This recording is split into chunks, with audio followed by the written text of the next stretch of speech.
Entonces, ¿qué somos nosotros mejores que ellos? De ninguna manera, contesta el apóstol Pablo. Porque ya hemos denunciado que tanto judíos como griegos están todos bajo pecado. Están todos bajo pecado. Como está escrito, no hay justo ni a uno, no hay quien entienda, no hay quien busque a Dios. Todos se han desviado, a una se hicieron inútiles. No hay quien haga lo bueno, no hay ni siquiera uno. Estos primeros 3 versículos, hermanos, son contundentes. La vida del hombre es una vida llena de vanidad. La vida del hombre es una vida efímera, es decir, sin Cristo. Es una vida donde el hombre está inclinado a la vanidad, a las posesiones, a los lujos, a las riquezas. Y esto puntualmente lo ilustra lo que le voy a contar. Una historia muy conocida. Pero en el año 1907 se puso en marcha un proyecto muy ambicioso. Una compañía pretendía o quería hacer los barcos más lujosos de esa época, los más veloces, los más grandes. Y entonces construyó 3 grandes barcos. Para aquel tiempo era un trío de transatlánticos que debían de representar la grandeza de lo que ellos querían hacer. Y le pusieron a sus 3 barcos 3 nombres griegos. Hasta en eso querían ser diferente: el Olympic, el Titanic y el Gigantic.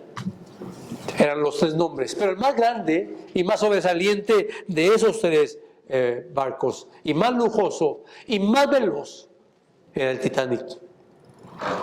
El Titanic se convirtió en una leyenda porque se hundió, no por su lujo. El Titanic solo duró 5 días en el mar. Algunos creían que el Titanic era imposible que se hundiera, pero eso nunca lo dijeron sus conductores.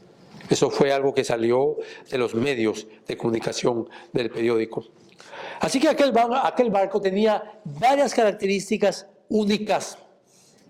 Salió el 10 de abril de 1912 y se hundió en 3 horas. Ese barco tenía un tamaño único y su peso fueron absolutamente excepcionales, más grande que cualquier otro barco. Pero no era lo único que tenía de esa manera. Su velocidad era única para aquella época. De hecho, avanzaba en el mar a 42 kilómetros por hora. Eso para aquel entonces era mucho, cuando el que más avanzaba era unos 22 kilómetros. El lujo interior, su velocidad no era lo único ni su grandeza. El lujo interior sobrepasaba el lujo de los mejores hoteles en primera clase. El lujo en segunda clase se equiparaba o competía con los mejores hoteles. Y el lujo de tercera clase competía con los hoteles de segunda clase. O sea que aún los que iban en tercera clase participaban de un lujo de un hotel. El lujo de primera clase tenía incluso un espacio afuera, sin salir fuera del barco, sino de su camarote salían y estaba ese espacio viendo el mar. Así que el Titanic representaba todo ese lujo de aquella época que a nosotros nos sigue impresionando, el lujo de nuestra época, hermano. De tal manera que de repente usted tiene su casita bien bonita y cuando usted mira la casa de Brad Pitt, usted dice: wow, mi casa es un desastre. Pero es una mentira pensar así. Es la competencia siempre entre el que más tiene y el que menos tiene. Bendito sea Dios, los que podemos tener una casita o una casa. Así que todo este lujo, hermano, representaba realmente, y así lo veo yo, representaba la vanidad y la opulencia y la arrogancia del hombre. De hecho, era el primer barco que tenía un gimnasio. Tenía un gimnasio para que la gente se ejercitara. Tenía diferentes salones, un salón de lectura. Por supuesto con libros en ese lugar. Diversos comedores de mucho lujo. Cafés donde los pasajeros podían estar ahí descansando y disfrutando. El Titanic, más que un medio de transporte, se podía decir, así lo catalogaban entonces, que era un hotel de lujo flotante. Ese barco, el 15 de abril, se hundió en 3 horas. Ahora, eso ilustra nuestro texto. ¿De qué manera? Porque aquel barco era la representación de toda esa mentira del mundo. Lo más lujoso, lo más poderoso. Tenía todo lo que el hombre supuestamente necesitaba para disfrutar. Pero la vida es más que lo que el hombre posee. La vida del hombre no consiste, dijo Jesús, en lo que el hombre tiene. Y aquella gente iba de Inglaterra a Nueva York a buscar la libertad. El pobre a buscar una mejor vida. Y el rico a invertir mucho más porque sabían que allá las cosas estaban mejor. Y esa es la lamentable historia de los hombres, todos los hombres, desde que Adán pecó. De hecho, solo falta agarrar Génesis capítulo 1, 2, 3, 4, 5, 6, 7, 8, 9, 10 y 11 para darnos cuenta de los inicios de todo.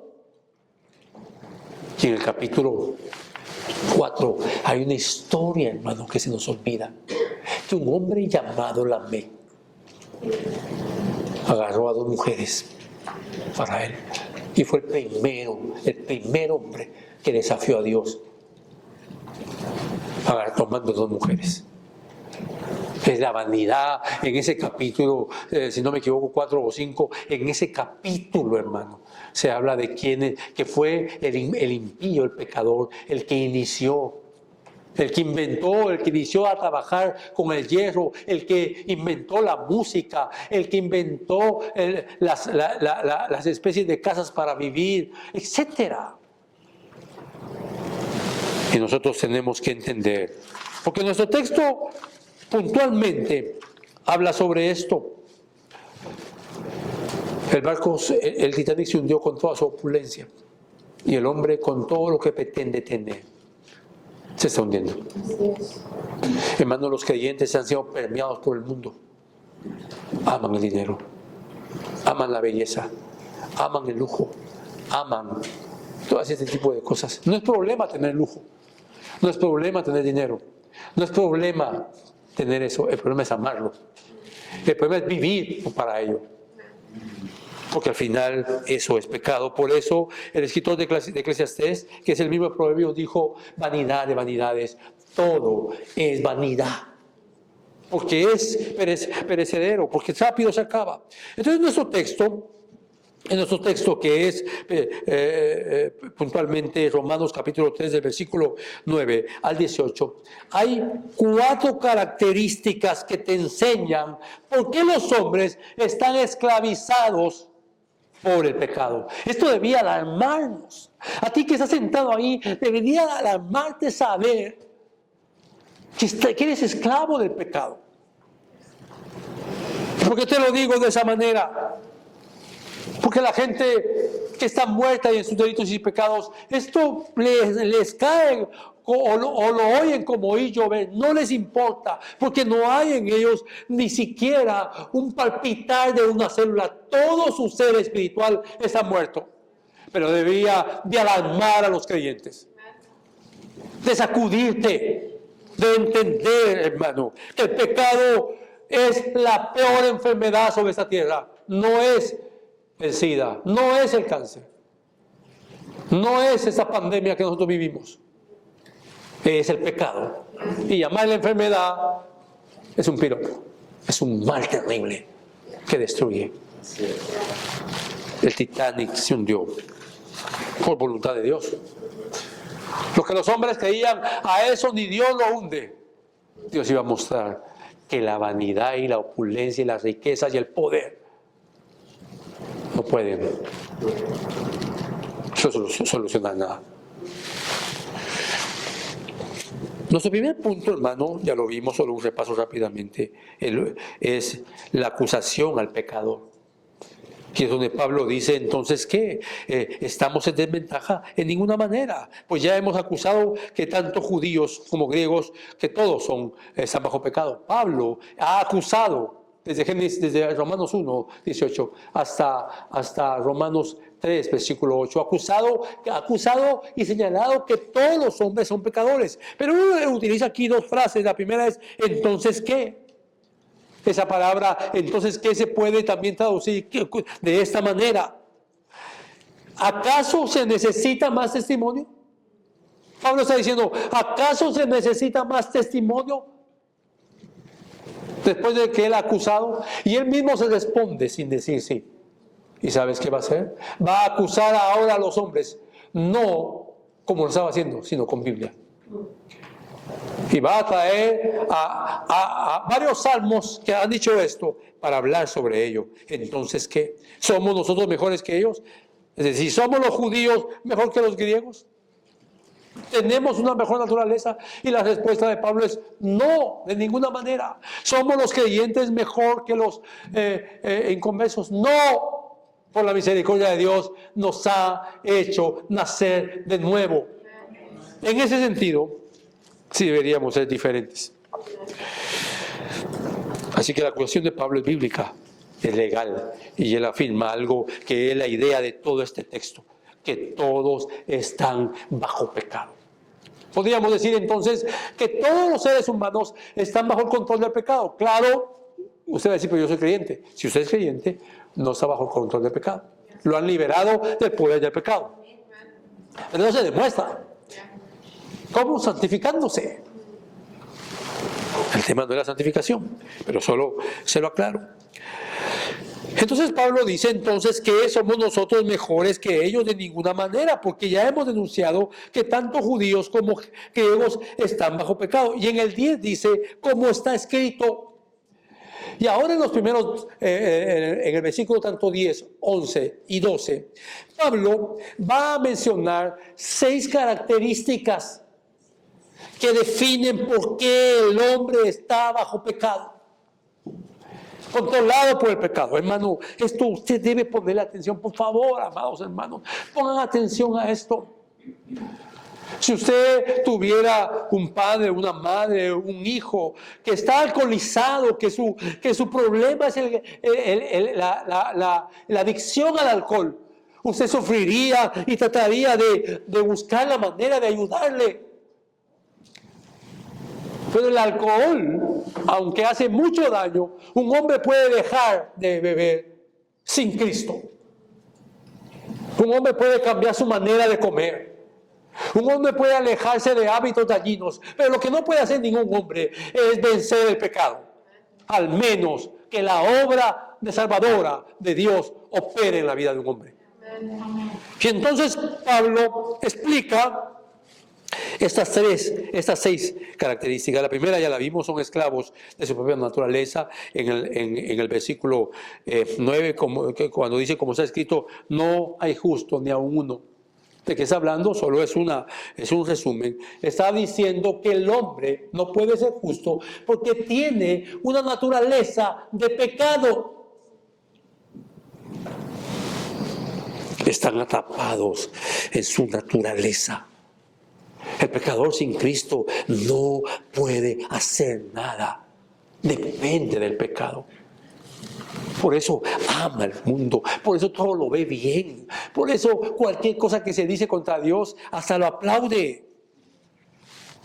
Esa es la primera característica. Incluso dice, no hay justo ni aún uno.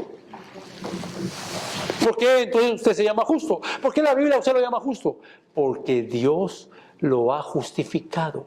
Dios agarró sus pecados y se los imputó a su Hijo en la cruz y agarró la justicia del Señor Jesucristo y lo hizo justo a usted. Pero no es obra suya ni mía, sino de Dios.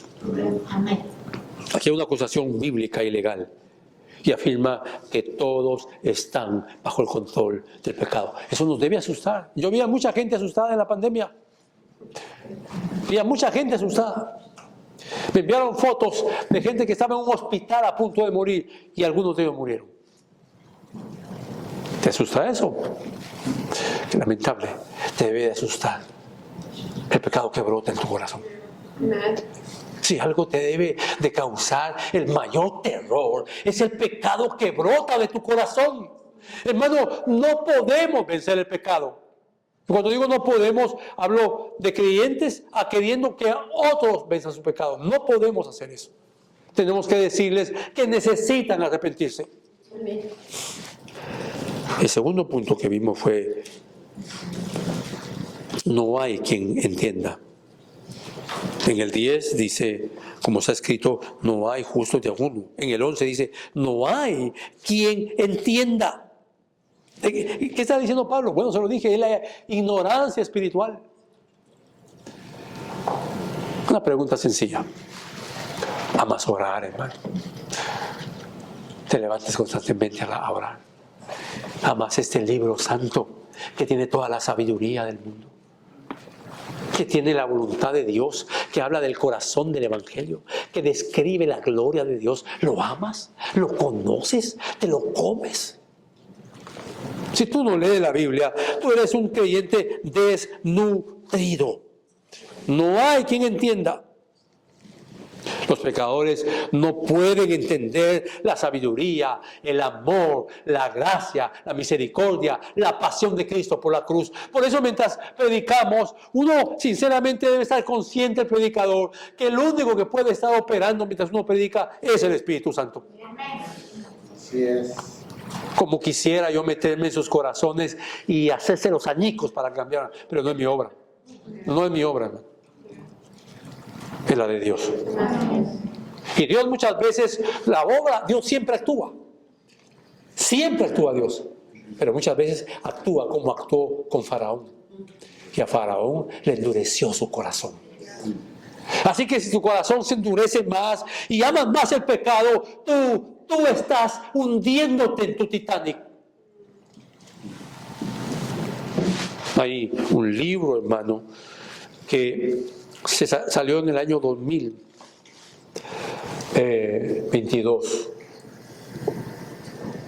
donde trajo de nuevo 10 testimonios de gente que sobrevivió en el Titanic. Gente que nunca pudo superar lo que vio. Fue terrible. Los gritos, dice, se oían a 2 millas de distancia. La gente gritando por vivir. Y la gente hoy, muerta en sus delitos y pecados, necesita que la iglesia le predique el mensaje del Evangelio. La justicia de Dios. ¿Sabes qué está haciendo Pablo aquí? Está mostrando a los creyentes desde el capítulo 1:18 hasta el capítulo 3:18 la necesidad de que proclamemos la justicia de Dios, el Evangelio, y que dejemos de estar viviendo de una manera tan ingrata, olvidándonos de aquellos que se están hundiendo en su Titanic. Por eso el pecador necesita el Evangelio, el cual es un poder transformador. Y la tercera característica que estudiamos es ahí mismo en el versículo 11. No hay quien busque a Dios. El hombre está inhabilitado, hermano, para buscar a Dios. ¿Sabes por qué? Acompáñeme, aquí sí es bueno leer un texto, aunque ese ya te lo dije, pero creo que el texto no. Juan capítulo 3, por favor, acompáñame. A Juan capítulo 3, aquellos textos tan hermosos de Juan 3:16, no terminan en 3:16, sino continúan. Pero hoy voy a leer el 19 y el 20, que describe por qué el hombre no busca a Dios. Y es muy claro el texto, 3:19 lo tienen todos, dice de la siguiente manera: y este es el juicio, que la luz vino al mundo y los hombres amaron más las tinieblas que la luz, pues sus acciones eran malas. Escucha el 20. Porque todo el que hace lo malo odia la luz y no viene a la luz para que sus acciones no sean expuestas. De nuevo el 19. Y ese es el juicio, que la luz vino al mundo y los hombres que amaron más las tinieblas que la luz. Es decir, el hombre está inhabilitado para buscar a Dios. Tú no buscas a Dios, hermano. Es Dios el que te busca a ti. ¿Te acuerdas de Judas? Según él estaba buscando a Dios, tal vez ha sido el falso creyente que más cerca estuvo de la salvación, aunque estaba tan lejos de él. Judas predicó, puso la mano sobre los enfermos y echó fuera a los enfermos, echó fuera demonios, participó, vio la multiplicación de los panes, vio cómo Jesús caminaba en el agua, vio cómo la tormenta fue acallada por Jesús, vio tantas cosas, vio a los leprosos ser sanados inmediatamente, y nada de eso lo convirtió, porque al hombre no lo convierte lo que ve y lo que oye. La conversión es una obra de Dios de principio a fin. Amén. Y eso nos lleva entonces a empezar nuestros otros 3 puntos o 3 características, porque ahorita solo estamos en el segundo punto y no vamos a llegar al tercero. Hoy vamos a terminar este punto. El versículo 12 dice: y todos se han desviado. De nuevo usa ese adjetivo, todos. Hermanos, nosotros usamos los adjetivos sin saber que es un adjetivo. Se ha olvidado a la gente que es un sustantivo, que es un adjetivo, que es un adverbio, que es un verbo. Y no hay problema. No se preocupen, no le voy a recriminar por eso. Pero a la Biblia tenemos que poner atención. Porque cuando la Biblia dice todos, ¿qué significa? Que todos se han desviado. Que no hay ninguno. Hermano, pero yo ya estoy en Cristo. Bueno, pero para que usted esté en Cristo, lo sacaron de su desvío. Y lo trajeron a los caminos del Señor. Así es. Todos se han desviado. Y luego usa la palabra desviado. Para nosotros desviar es, bueno, iba en el freeway y en vez de salirme, no tenía que salir, me desvié porque andaba dormido y entonces me desvié. Pero cuando uno va a la Biblia, hermano, la pregunta que nos tenemos que hacer: ¿qué entendió la audiencia de Pablo a los romanos cuando se utilizó la palabra desviar? Incluso la palabra todo se debe entender, se puede también traducir o entender como cada uno de los pecadores se desviaron. Pero desviarse tiene el significado o está en el contexto. Era utilizada para un contexto militar, en el cual se hablaba de un soldado que desertaba, que dejaba el ejército y que se iba huyendo. Era considerado un traidor. La palabra en sí significa, hermano, cambiar o inclinarse a otra dirección. Los hombres dejaron a Dios en el Edén, dejaron el camino, la vida, el paraíso, la comunión con Dios, Adán y Eva, y se desviaron. Pero se siguieron desviando, porque de ahí vino Caín y Abel. Y Caín mató a Abel, se siguió desviando. Y cuando Dios le dijo a Caín: ¿dónde está tu hermano? De nuevo, no era porque Dios no supiera, es porque quería que él supiera dónde estaba. ¿Y sabe qué le dijo? La sangre de Abel clama venganza. Y Dios le había dicho, cuando Dios habló con Adán, al final, con Eva, y Adán acusó a Eva y Eva acusó a la serpiente. Dios no le preguntó a la serpiente: ¿qué has hecho? Dios le dijo: maldita serás. Y luego le dijo a la mujer que ella iba a estar bajo el control del hombre. Y luego le dijo al hombre: maldita será la tierra. No maldijo a Adán, sino que le dijo: maldita será la tierra. Pero a Caín sí lo maldijo. Le dijo: maldito serás. Así que el hombre se ha venido desviando y hemos llegado hasta este momento. Estamos en una época, hermano, donde las iglesias se están desviando totalmente. Están desertando de la verdad de Dios. El soldado que huía de la batalla se le conocía como alguien que se había desviado. Y eso hizo Adán, y eso hace la humanidad, huir de Dios. No quieren saber absolutamente nada de Dios. No podemos nosotros, hermano, y por eso perdemos muchos contactos, porque no podemos permitir que la gente diga que es algo y vivir de otra manera. Como quisiera uno cambiar los corazones de los hombres, pero no podemos. Y por lo consiguiente, tampoco podemos aceptar lo que muchos hacen. Es un alejamiento personal, voluntario. Acompáñame al Salmo 53, por favor. Salmo 53. Y el Salmo 53 nos habla un poquito más sobre lo que te estoy diciendo. Salmo 53, 3. ¿Lo tienes ahí? Mire lo que dice aquí el Salmo añadiendo, enriquece lo que estamos hablando, dice, todos se han desviado, a una se han corrompido y no hay quien haga el bien, no hay ni siquiera uno. ¿Qué hicieron ellos? Se corrompieron, se desviaron.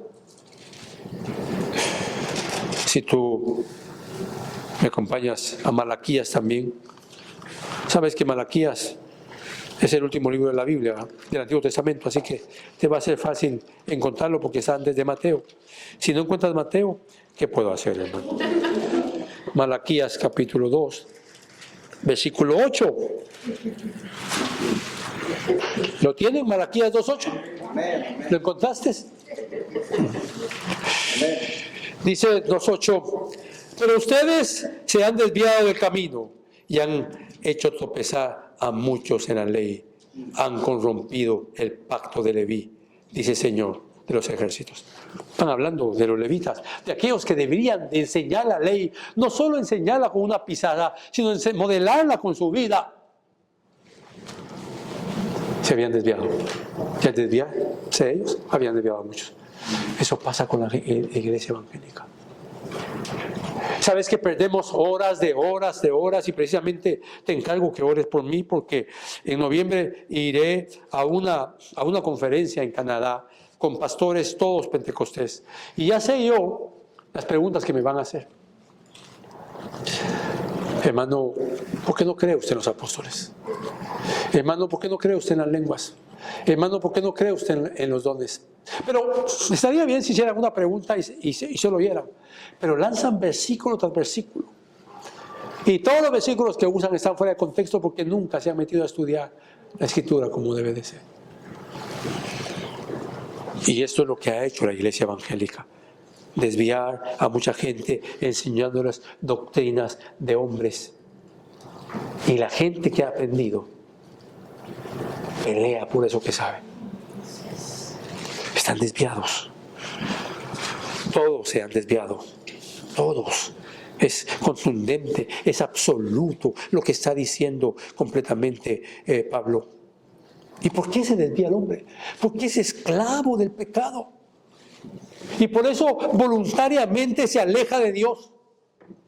Caín, amados hermanos, se alejó mucho más que sus padres de Dios. Mucho más que eso.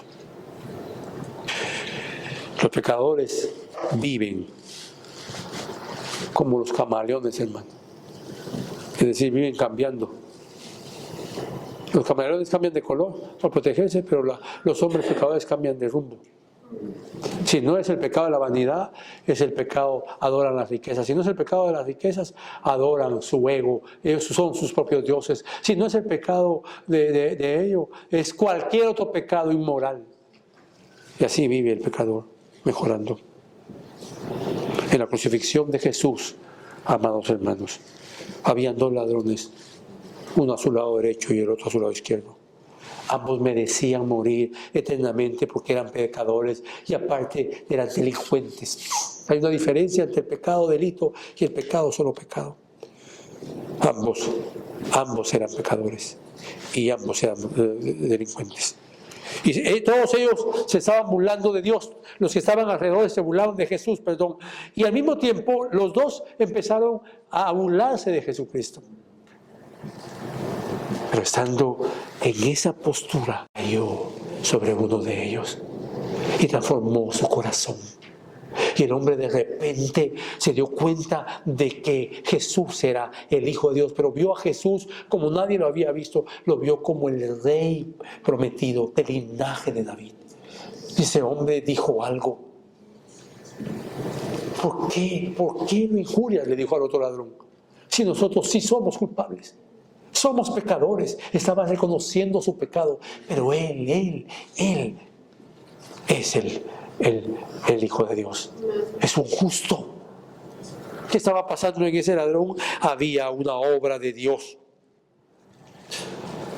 Esto me recuerda al Salmo 85, 10, que dice que la misericordia y la verdad se encontraron, que la justicia y la paz se besaron. Allí en la cruz, mientras estaban esos dos ladrones, la misericordia y la verdad se encontraron. Porque aquellos hombres, burlándose de Jesús, y todos los que estaban ahí, merecían muerte. Porque en sus días, en sus minutos donde Jesús estaba siendo el Cordero de Dios, entregando su vida por el pecado de la humanidad, esos hombres se burlaban de Jesús. Y la misericordia operando ahí no mataba a ninguno. Al contrario, la misericordia de Dios extendió gracia, o el amor de Dios extendió gracia sobre ese pecador. Y él fue, salvó, y le dijo: acuérdate de mí cuando estés en tu reino. ¿Qué le estaba diciendo? Tú eres el Rey. Tú eres el Rey de Reyes y Señor de Señores. ¿Cómo se dio esta obra maravillosa? ¿Cómo sucedió esto, hermano? Se dio en el Calvario. ¿Pero por qué? ¿Cómo? Porque mientras que Cristo estaba recibiendo la ira de Dios, el Padre extendió su gracia sobre aquel que verdaderamente merecía esa ira. Y tú y yo que estamos aquí sentados, merecemos esa ira. Merecemos la ira de Dios, no la gracia de Dios. Si no fuera gracia, no merecemos la misericordia de Dios, no merecemos el amor de Dios. Sin embargo, a Dios le ha placido salvarnos. Ahí estaba esos dos ladrones representando a lo peor de la humanidad. En vez de ser ellos enjuiciados, era el santo. ¿Qué vas a hacer con todo esto que te digo? Por eso, hermano, solo la misericordia y la verdad de Dios se encontraron. Pero no solo la misericordia y la verdad de Dios se encontraron en el Calvario. También se encontró la justicia y la paz. La justicia es el juicio de Dios por el pecado cayendo sobre su Hijo. Y esa justicia de Dios, ¿sabes qué trajo para todos nosotros? La paz con Dios. ¿Sabes qué necesitamos, hermano? Necesitamos proclamar ese evangelio. Y si tú no eres creyente, debes arrepentirte. Pero es urgente que te arrepientas. No, pero es que tengo más tiempo. Esa es una mentira del mundo. Tú no tienes más tiempo. Tú crees que tienes más tiempo. Porque tu tiempo, crees que mañana tendrás tiempo. Y puede que lo tengas. Pero lo único seguro que tú tienes es hoy. Es lo único seguro que tienes, el hoy. Sí, pero yo tengo 20 años. No importa que tengas 20 años. En el Titanic murieron bebés de 8 meses. Jóvenes de 15. Jóvenes de 30. Es una mentira creer que tenemos más tiempo. ¿Y sabes por qué la gente cree eso? Porque no conoce la sabiduría, la soberanía de Dios. Y Dios tiene tabulado en cada uno de nosotros hasta el último segundo que vamos a vivir. Eso quiere decir que tú no vivirás más de un segundo de lo que Él haya dicho. Por eso el único momento que tenemos seguro es ahorita. ¿Y sabes a qué te manda la Biblia a ti que no eres creyente? A que te arrepentas. Porque necesitamos esa parte de Dios. Esto nos lleva a nuestra quinta característica. En el versículo 12b dice: y a una se hicieron inútiles. La expresión a una señala lo mismo que ha dicho anteriormente: todos se hicieron inútiles. Claro, nosotros utilizamos la palabra inútil de otra manera. palabra inútil tiene que ver con la incapacidad de funcionar como ser humano, es decir, de funcionar como Dios nos creó. Como Dios es el creador y nosotros somos la criatura, deberíamos de estar sometidos a Él. Y esto va para el inconverso también. Porque el inconverso sí sabe someterse a su jefe, porque le conviene. Si sabe someterse a sus padres, sobre todo si los padres, él estudia, le tienen un cargo, le dan para vacaciones, ustedes saben someterse. Pero aquí la Biblia dice que todos los hombres se hicieron inútiles, es decir, incapacitados para funcionar como seres humanos. Pero por supuesto eso se ha ido degradando de tal manera que hoy se escuchan cosas terribles como, bueno, pues yo estoy atrapado en un cuerpo de mujer, pero soy hombre, por favor. Inútiles. No, es que a mí no me gusta esa carrera universitaria. Inútiles. Por favor, hermanos. En mi país es un privilegio estudiar. No es tan fácil. Aquí hay tantas opciones para estudiar. Pero eso de que no me como esta comida porque no me gusta, solo te dice que no estás funcionando como ser humano correctamente. Porque queremos agradar el paladar. Y nos olvidamos que uno come para nutrirse. Y que aún comiendo vas a tener un gusto en el paladar. Pero el paladar se cambia en 3 días. Así que si no te gusta la remolacha, si la comes 3 días, al 4 ya te va a gustar. Solo para un ejemplo. Lo que estoy dando es un ejemplo de la inutilidad del ser humano. Es decir, el hombre perdió el propósito por el cual fue creado. ¿Y para qué fue creado el hombre? Para glorificar a Dios. Así que debemos de glorificar a Dios en todo. Hermano, hay esposos, obviamente casados, con 4 hijos, con 2 hijos, que son están peor que los niños.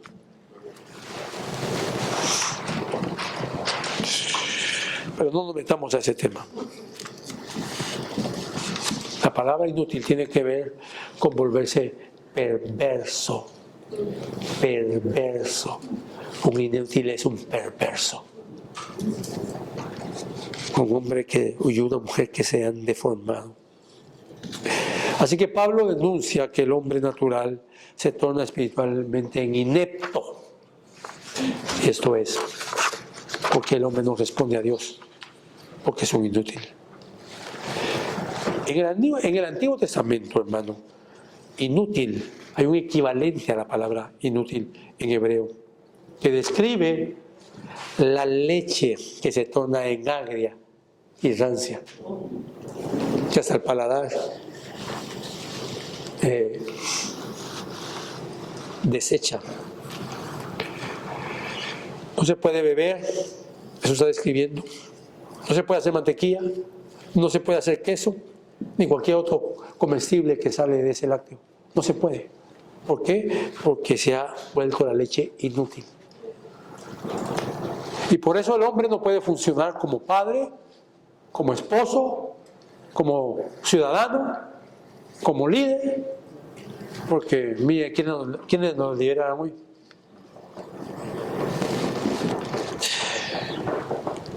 Pero todos los hombres, hermano, y eso es muy terrible. Todos los hombres están sometidos, controlados por el pecado. En la literatura griega, esa palabra inútil describía aquel loco que se reía así. Y nosotros estaban callados, él pasaba riéndose. Usted ha visto gente con problemas mentales. Eso es lo que está describiendo. Inútiles, que le llaman a lo bueno malo y a lo malo le llaman bueno. ¿Por qué? Porque están muy alejados de la salvación con el Señor. El inútil carece, hermano, carece de valor, carece de vida. Y solamente sirve, porque eso fue lo que dijo el Señor Jesucristo en Juan capítulo 15. Y acompáñame al capítulo 15. Solo sirve para ser echado al infierno. Acompáñeme a Juan capítulo 15. Las palabras de Jesús son fuertes. ¿Se recuerda usted de la higuera? ¿O de la vid? La vid, no la higuera. Juan 15, 6. ¿Lo tienen todos? Miren lo que dice. Voy a leer desde el 5. Yo soy la vid y ustedes los sarmientos. El que permanece en mí y yo en él, ese da mucho fruto, porque separados de mí nada pueden hacer. Pero escuche el 6. Si alguien no permanece en mí, es echado fuera como un sarmiento y se seca, y los recogen y los echan al fuego y se queman. La palabra del Señor es muy clara en cuanto a eso. Esos son inútiles. Es de eso está hablando. John MacArthur dice, y se lo leo literalmente, el hombre natural es inútil para los propósitos de Dios. Y así como ocurre con la rama muerta e infructuosa, está destinado para el fuego del infierno. ¿Me oyes? Si tú estás aquí y te crees creyente, pero todos tus frutos son de un inconverso, vas camino al infierno. ¿Sabes qué necesitas? Arrepentirte. Creer en el Señor Jesucristo. Creer en Él. Creer que solo Él puede salvarte. Todos los hombres están sometidos al pecado. Todos los hombres están controlados por el pecado. Por esta razón han llegado a ser inútiles y no funcionan conforme a su diseño original. Es muy común, hermano, oír decir hoy por hoy, pero uno tiene derecho a ser feliz. Uno tiene derecho. ¿De veras crees eso? ¿Crees esa mentira diabólica que tú tienes derecho a ser feliz? ¿Sabes a qué tienes derecho? A morir eternamente en las llamas del infierno. A eso tienes derecho. Y si eres cristiano, te han otorgado un derecho que no mereces y que pasarás eternamente en la presencia de Dios, glorificándole. Pero eso es diferente, porque es la obra de Dios a lo que nosotros creemos. Entonces yo te pregunto, ¿cómo vives? ¿Vives como un incapacitado, viviendo fuera de Dios? ¿Eso quieres seguir haciendo? ¿Separado de Dios? ¿No funcionas conforme al diseño? Hay tantos problemas en los matrimonios. ¿Por qué razón? Porque ambos no funcionan. ¿Qué necesitan? A Dios. Pero ¿sabes qué necesitas, hermano? Tú que no funcionas en el matrimonio, realmente vestirte de humildad y de arrepentimiento y dejar que la obra que solo Dios puede hacer, la haga Él. Debemos recordar la absoluta verdad de Cristo que acabamos de leer. Separados de mí, nada pueden hacer. Y nuestra última característica, el versículo 12, dice, no hay quien haga lo bueno. El hombre natural es acusado, hermano, de ser corrupto. El hombre natural no puede hacerse cargo de nada. No puede hacer lo bueno.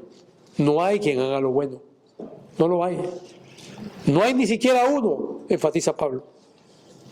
Esa frase, no hay quien haga lo bueno, se refiere a alguien que no hace lo que es recto. En particular, no hace lo que moralmente es correcto. Mentir es inmoral. Chismes inmorales. Apariencia es inmoral. Tú tienes que decir la verdad. Los chismes, el chismoso se presenta como que él es inocente. Pero también el que escucha el chismoso y le cree, está creyendo una mentira. Y también de eso eres o somos responsables. ¿Hay alguien que haga lo bueno? No. Porque no pueden vivir. ¿Por qué no hacen lo bueno? Porque no pueden vivir conforme al estándar bíblico. Si se mide esto con la perfección de la justicia de Dios, hermano, ¿qué es lo que tenemos nosotros que hacer? Entonces, el hombre natural está incapacitado para hacer lo recto y lo bueno. ¿Sabes por qué Dios creó el matrimonio? ¿Sabes por qué el sexo solo se practica dentro del matrimonio? ¿Sabes por qué Dios puso al hombre de cabeza y a la mujer como ayuda? Porque ese es el diseño de Dios. Ese es el diseño de Dios. Y lo puso para que su gloria fuera vista. ¿Cómo? En los hijos, que ellos vieran a través del amor de los padres cómo ama a Dios. Que vivieran la misericordia de los padres, la bondad de los padres, la paciencia de los padres, la sabiduría de los padres.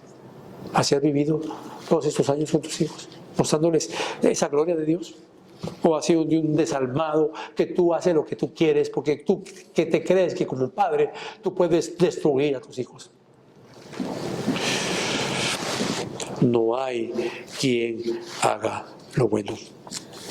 Ningún humano tiene el deseo ni la capacidad de obtener lo que es verdaderamente bueno, hermano. No puede, conforme a la santidad y a la perfección de Dios. Y eso es lo que está diciendo Romanos capítulo 3. ¿Sabes qué es Romanos capítulo 3?